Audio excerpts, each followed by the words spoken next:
The game begins with this moment where you've been exiled, you've been executed, you've been hung on a cross, crucified, and left to die in the desert, which is a classic Conan trope.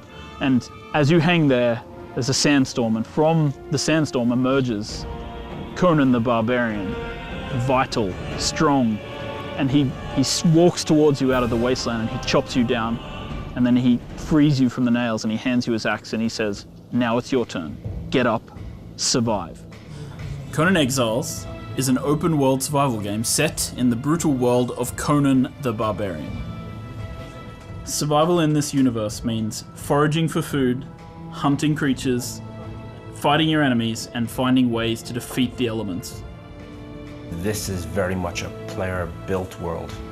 You decide, you fix the world, you create the world, you build the houses, you make your own settlements, you create your own empire, essentially. One of the things that we talked about was the first location that we wanted the game to take place in. So we've chosen a desert. We've been playing around so far with a combination of tessellation-based displacement for foot imprinting and a neat little real-time fluid solver for simulating sand blowing across the desert surface. This, of course, is fully dynamic, so it'll respond nicely to anything happening on screen.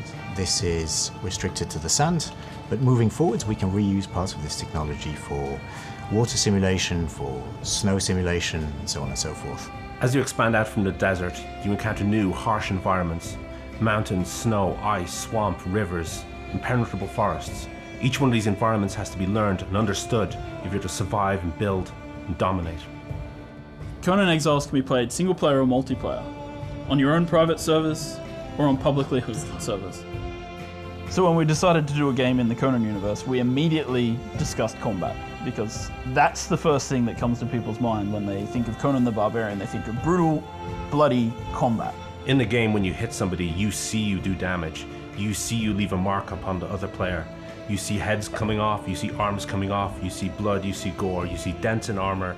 These are the things we're aiming for. This is what we want to achieve in this game. Players in Conan Exiles start with nothing, and they have to build themselves up to something great.